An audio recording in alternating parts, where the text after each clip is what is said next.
Hello, I'm Daniela.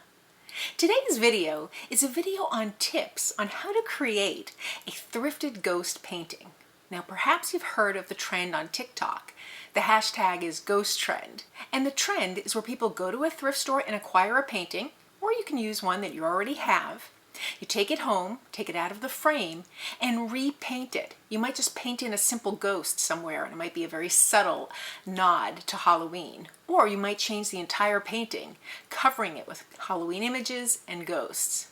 You can do anything in between. You can even paint something other than ghosts. If you want to paint a witch or a werewolf or just pumpkins, you want to make it kind of autumnish and Halloween-like. So there'll be a lot of orange and whites. I have a few tips on how to do this successfully because there are a lot of pitfalls. Once you get started, you have this painting that you've deconstructed and took apart, and now you're like, oh, now what? So let me show you some ideas. So here's one example of the painting before. It's just a standard painting, and this is one after where you take it and you add Halloween images to it. Now this one I didn't paint, I did it all digitally just to give you an example of how you can take a painting and totally change the feel of it by throwing in some quirky Halloween images. I have another example to show you, and I'll just show you the screen of both of them, the before and the after version. And you can see how it changes the feel of the painting completely. Both paintings from the first one to this one are very different, but they both have those unexpected images thrown in, those Halloween images. So that's the feel we're trying to create with these thrifted ghost paintings. Now there are a few steps that you could take to ensure success with these, and most of all, just have fun. So the first thing you need to do is acquire your painting. You can do this from a thrift store, a garage sale. You might even have one laying around your house or garage that you're not particularly fond of. This would be a great use for that painting. If you don't want to use a painting for whatever reason, consider a magazine page. You can usually find an advertisement that you can paint over different elements in it, or even a book page, an old book page with an illustration, and you could add in a little Halloween image to that. That's a great way to dip your toe into this field. Now when you're looking for paintings, I prefer to look for landscapes. Those are just images that have fields or houses or something to that effect, because you can always turn a house spooky. You can always put a ghost in a field. And then there are mountain scenes and this type of thing. Really choose what speaks to you. You can do this ghost painting with a portrait or a still life. You can have a ghost peeking out from a vase of flowers, or you can turn a portrait of a person into a ghost. So there's lots of ways you can vary it. I particularly find that the landscapes are very effective, but I'll show you some variations where I took a still life of flowers and turned it into a ghost holding a bouquet of flowers. So there's lots of variations, and that's what makes this project fun, seeing all the different things.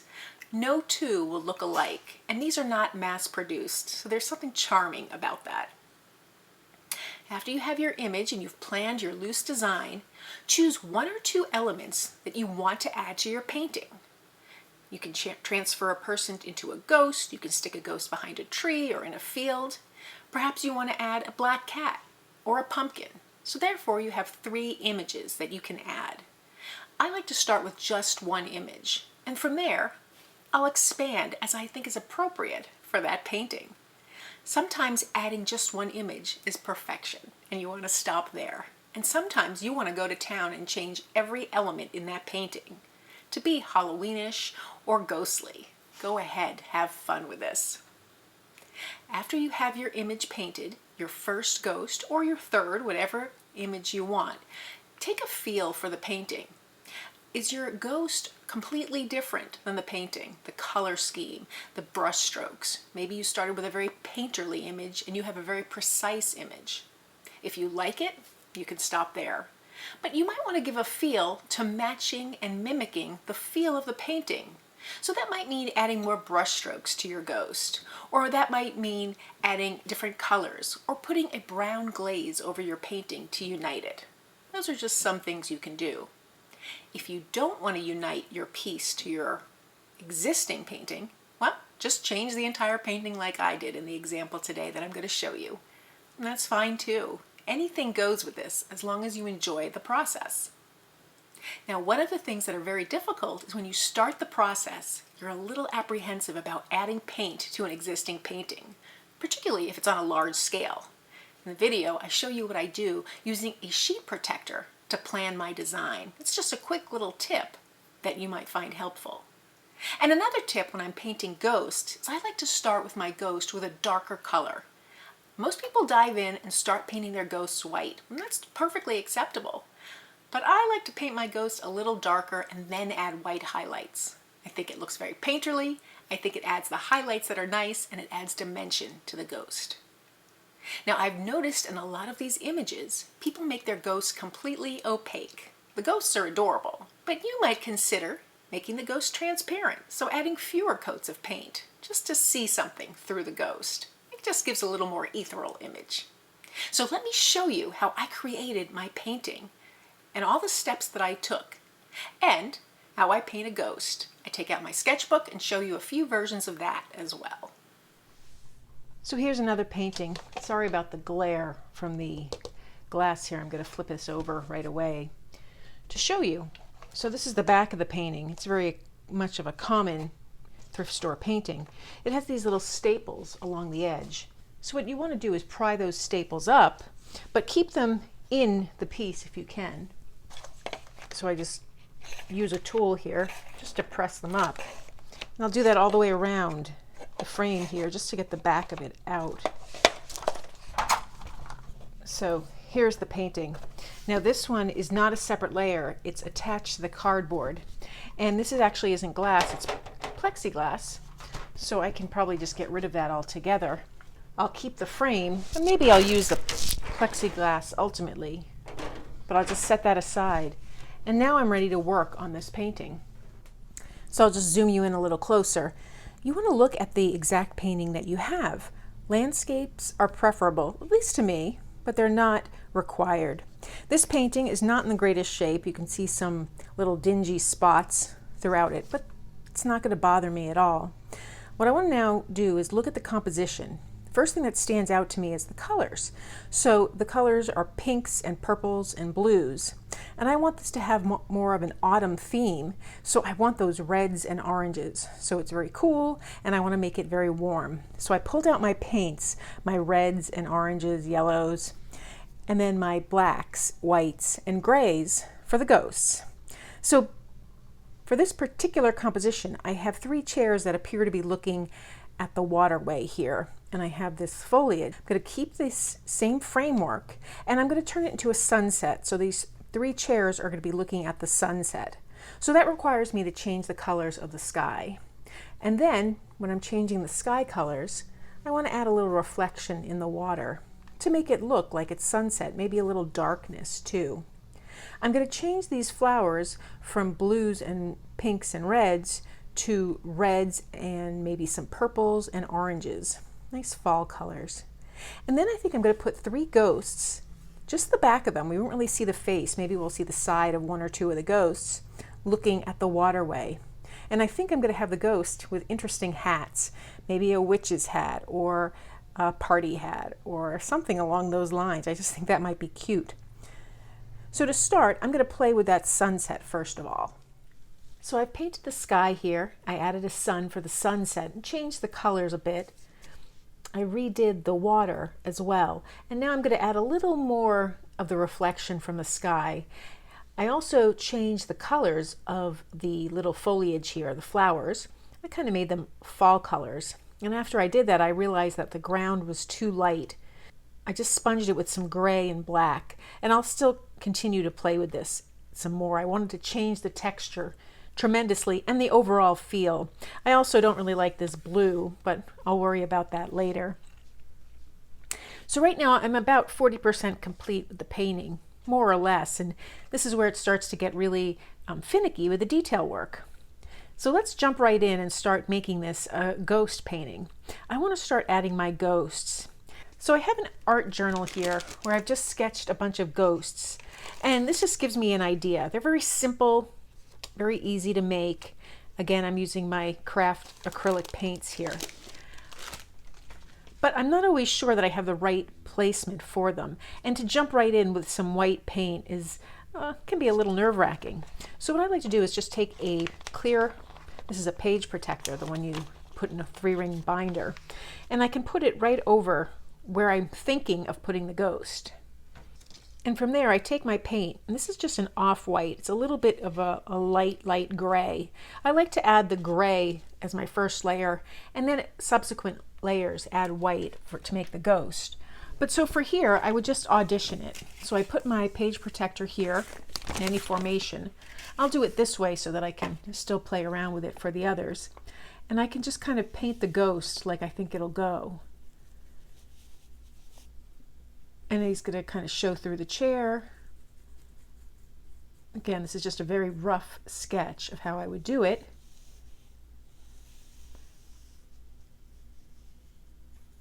I have the ghost here like this. So that's kind of a cute effect.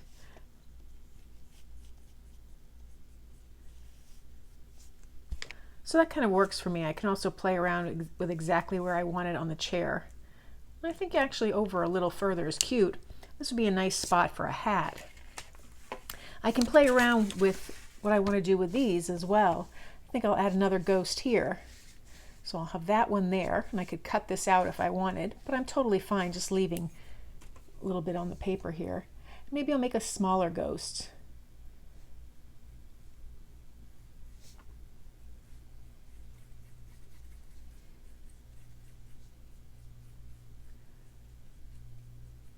And when I paint it on the chair, I wouldn't paint it over the armrest here. But I kind of like that. And then I'll do the same thing over here. Maybe a taller ghost. So I don't really need to do this with the page protector for each ghost, but it does help me if I'm a little apprehensive at first of how I'm going to do it, of how I want to make the ghost and where I want to put it. And I can see by just roughly sketching it, that ghost works for me. And so does that one. For here, I think I would make him nice and tall. And that's what this page protector does. If you want to jump right in and just do your ghost, go right ahead. So I'll zoom in a little closer and show you how I start this ghost here. I kind of showed the placement that I wanted. I tested it out with the page protector. So I want him to come up here. Make kind of a tall ghost. And again, a very simple one at that. I'm using just a small brush right now just to create the ghost. And then I'll fill it in further.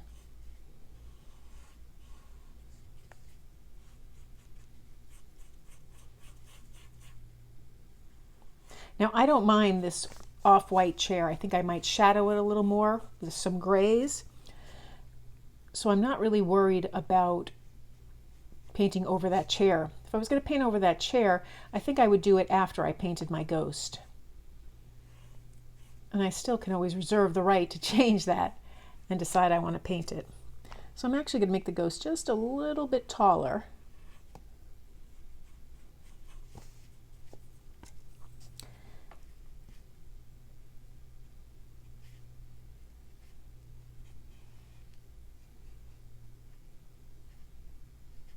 And the end of his little sheet here.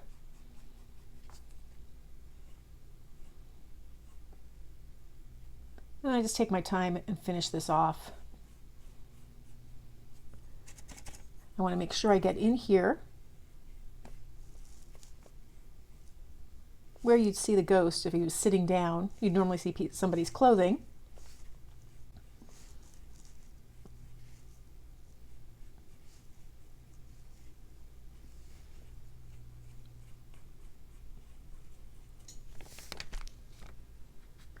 So that's my first layer for the ghost. I'll probably add 2 more layers.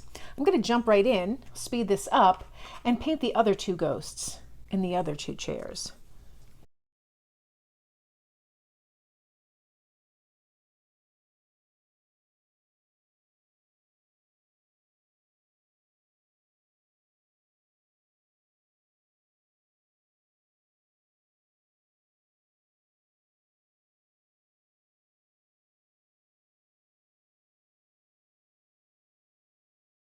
So there I have the first layer of my ghosts. Now I'm going to break away from the painting and show you a quick way to paint a ghost, but you'd modify it depending on the different layout of the painting. So for now I'm going to let this dry, and then I'll come back and I'll add some other elements and I'll talk you through them. So I'll show 3 sketches of ghosts today in one painting. It's the same procedure for the painting, and the sketches are just a different way to make the ghosts. So the first ghost we'll make will be forward facing. He'll be looking right at us. So I just kind of always sketch with a very light hand. I usually make a lot of sketch marks, and I'm just making the rounded head and then something that's indicative of arms. I like it really rounded. This is where you can change it. If you want to make it pointy, it'll be more scary. If you want to make it silly, you make it nice and rounded and kind of funny shaped. And then I kind of just come down here, making kind of like a dress, which would be the sheets. Now this isn't a ghost, but it's the start of one. So now is where I play around with it. You can make your ghost taller and longer. So I might maybe emphasize this here. And I kind of have a bell for the base. And it's just a rough sketch at this point. I can even shorten the head a little bit. So that's starting to come together a little bit better. Now, I just like to make my eyes first. You can make really large eyes, round eyes, you can make oval eyes, you can make wonky eyes. That's kind of the fun of it. And maybe I want to just play with that hand a little, pulling it away from the body. And I just continue to remake these lines over and over again until I find something pleasing. And I'm doing it really lightly. I like that head shape, so I'll start to remove some of the lines that I don't want. It's okay, I'm going to paint over them, but I like to just tidy it up somewhat. And then I don't want this just to be a bell, so I'll erase this line here, and I want some folds for the sheets. Just kind of look like draping. So I'll start here maybe in the center with the largest fold. And again, I'm doing this with a very light hand, not scratching the paper at all. And then over here, this will be a little shorter, and this one could be shorter. And you can have an even number or not, that's up to you. So that looks a little bit more like a ghost. Now I have a lot of space in here. This would be a great time to put something in there. Maybe the ghost is holding something. If you don't want that, you can just change that around even further. And we'll just move these arms down like this.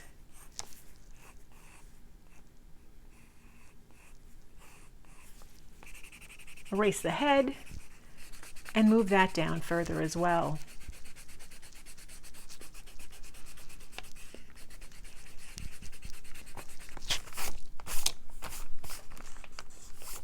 I purposely make it out of pencil so that I can play with it like this. If you find you've sketched an image you like, take your page protector, get a Sharpie marker, and trace over it. And that way you can see if you want to replicate it for your painting. So I'll just fine tune those little arms, maybe not make them so long and pointy. Change my eyes, just add them in again. And I have the beginning of a ghost. I can add a little hat here, like I had a witch's hat. So I kind of just play around with that, make the brim.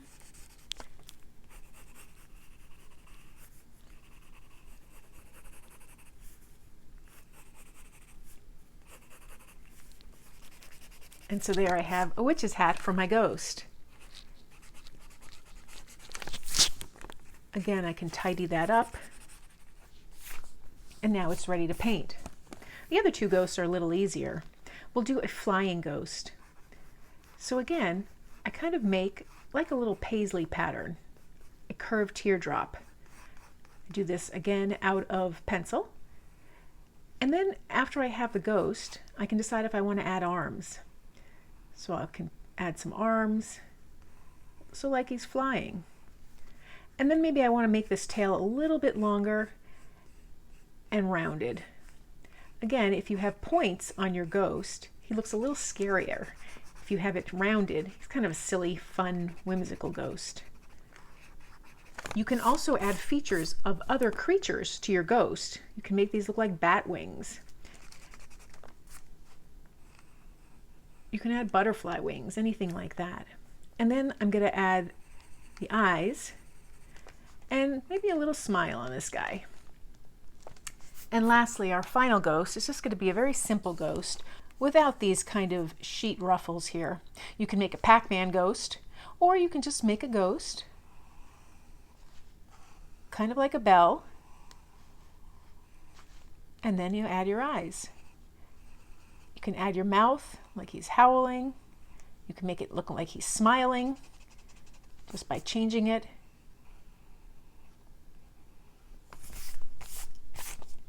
So there you have some basic sketches of the ghosts. You might want to consider adding accessories of any type. Here I have the witch's hat, but you might want to add a pumpkin or a spider hanging down or a leaf or something along those lines, a bat, anything. He can even be holding a heart. So now to paint, what I like to do is have white, black, and shades of gray. You can make your own shades by mixing the white and black. I also have a blue and a pink. Sometimes I like to shade with the blue and the pink, and I'll show you that here. This is just craft acrylic paint. I'm going to start with my light gray. I'm going to paint the entire ghost, just like I did over the page protector and on the painting. You can use any paintbrush that you're comfortable using to fill in that solid color, whatever gives you the most control. For my next layer, I'm going to use just a small little round brush, 2/0. I'm going to go in there with the darker color, and I'm just going to trace these lines on the sheets here. This will be the outline. If you're comfortable using a smaller brush or a liner brush, use that. It's a very forgiving technique. So I painted my layer here, and as you can see, it's far from perfect. I'm going to go in there with this brush. This is a 10 flat brush, and I'm going to go back to that original color that I used.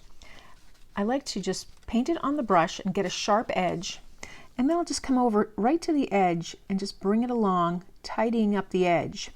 If there's any paint that's still wet, it will drag it and blend slightly. And if it's all dry, it'll just cover it. You might need additional coats. And if it blends, I just blend it out, continue moving it around and blending it out. Now when I get up top here, I want to create a little shadow under the hat. So I take my brush, it doesn't matter which corner. One corner I dip in the light gray, and the other corner I dip in the dark gray. And then I just rub my brush a few times back and forth, always keeping the two grays on the same side. And then I take the darker gray and I just smear it up here. And so I get a nice gentle blend. I can do that all the way around if I wanted. And I get just a nice gentle blend from the darkest to the lightest. So that's another technique you can do. You can spend a lot of time on this, but you don't have to do it this way. So acrylic paint doesn't take very long to dry. You can let it dry naturally. You can use a hairdryer to speed that along. But either way, it prevents smudging if you let it dry in between layers. So now that my ghost is dry with the light gray and has the outline of the darker gray, I'm going to come in there with the white. Just add some white on my brush. Again, I'm using that flat brush. And I'm just going to pull up from the center in just neat lines, avoiding the edges here. And I don't have to go right to the edge. Just creating a little bit of a highlight here. We're going to come back in and blend some more. But first I want to just put down this white color. You can still see some of that light gray peeking through. And again, you can change your ghost. Over here it kind of looks like a glove with all the rounded edges. You could prevent that by doing straighter edges. So now I'm starting to see a ghost come here. I'm going to dip my same brush right into that gray and just go close to the edges and just pull up some of the gray here. And that'll blend the white with the gray. Go back. And then I can come back in with the white and do the same thing. If any part sticks out at you that looks a little odd, you just go back in with another layer of either white or the gray and just blend it in. I can see that over here it's a little light. So I'll go in there For these ghosts here, I would just paint them, probably with the light gray first. Just a simple layer. And you can do this as many coats as you want. The more coats you use, the more opaque it will be. If you let it dry between coats, it will be more opaque as well.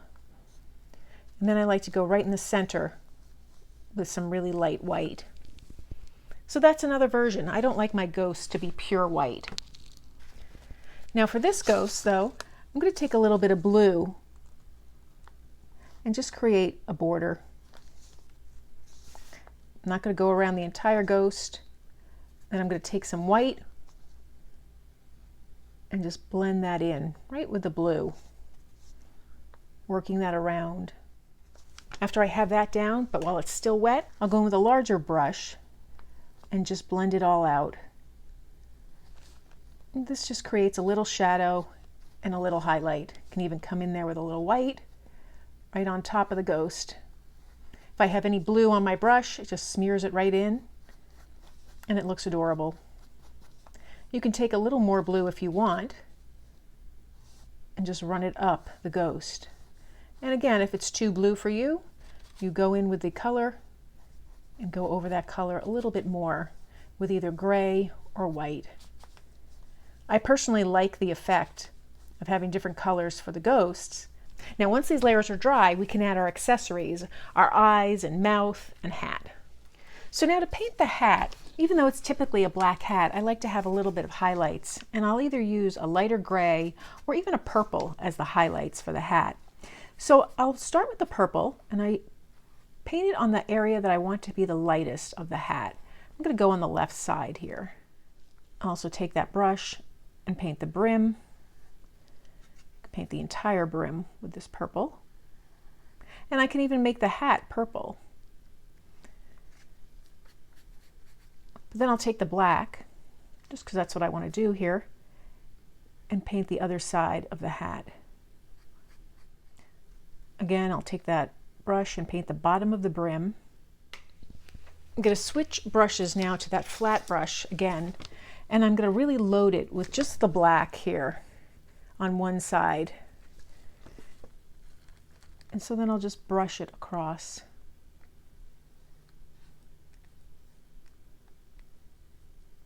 Then I'll take it, load the purple on the other side, blending it again. And you can start to see a small little blend of the black and the purple. I'm leaving just a little bit of the purple exposed on the hat. Now when this dries, I'll add that purple brim. I'm going to take my small brush, just paint the eyes. If I can't see where I sketch them, I can either re-sketch them or I can just wing it. The hardest part is matching the eyes. I'll do the same here with this little ghost. Just a very simple ghost, so I'll make some big eyes. And because this ghost is dry, I can now come in with a little bit of pink and give him some cheeks. And even add a little highlight of pink here and there on the ghost, just to go with that blue.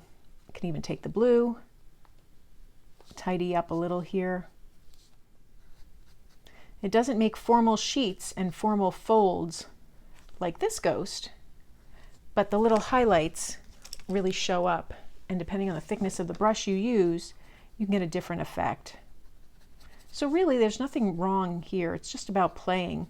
The beauty of acrylic paint is if you don't like the result, just let it dry and you can paint over it. Now one thing I like to do when my eyes are dry is I take a little bit of white and I like to just make little highlights in the eyes. Just think it brings a little bit of life to the ghosts. And lastly, I painted this ghost white because I wanted to show you the difference between the white ghost and the ghosts that have the background color with white on top. If this is what you like, by all means, go ahead and create your ghosts that way. It's just a different look. I'll add some eyes.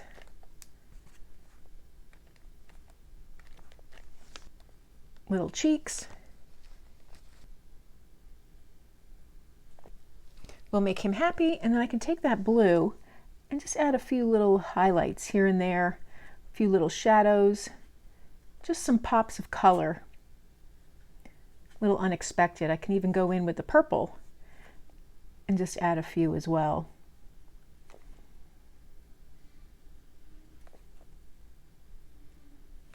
It's just a fun look and an easy way to paint ghosts.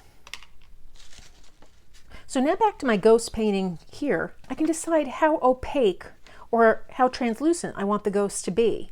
Personally, I like a translucent ghost because I think it looks ethereal that way. And right here, I think I'm going to add a witch's hat to this ghost.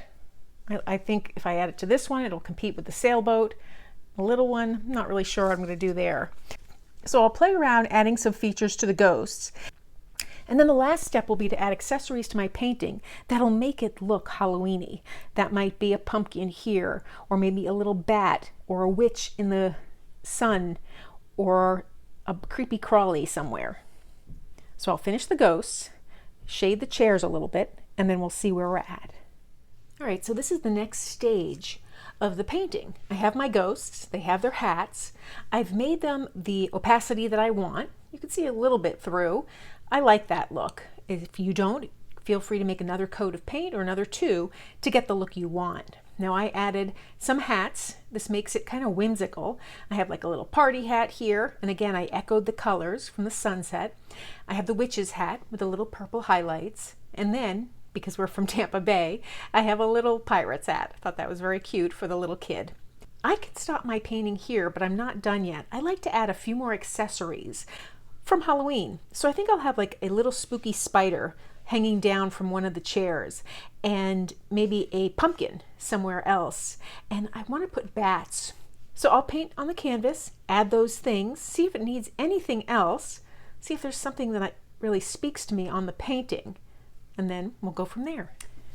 So I finished the painting here. I added the little creepy crawlies, I added the bats in the setting sun, and the pumpkin here, and I'm really pleased with the way this came out.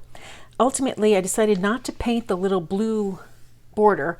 I just put some washi tape on it. It was just a nicer way to get a cleaner edge. And I think the worn and stained exterior here actually adds to the piece.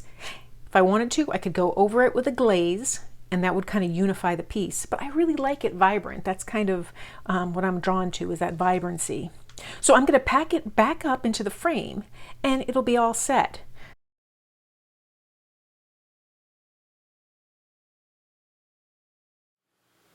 So those are my tips for success when creating your thrifted ghost painting.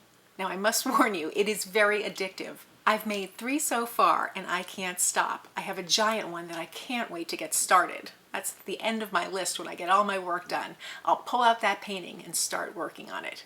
It was so big, in fact, that when I bought it from the thrift store, I couldn't fit it in my car on the way home. So that was a little bit of a problem. But where there's a will, there's a way, and I got it. If you found this video helpful, please give it a thumbs up and be sure to subscribe. And please consider becoming a paid member of my channel, where I give behind-the-scenes footage and some extra tips and techniques based on the videos from class. Thanks for joining me today.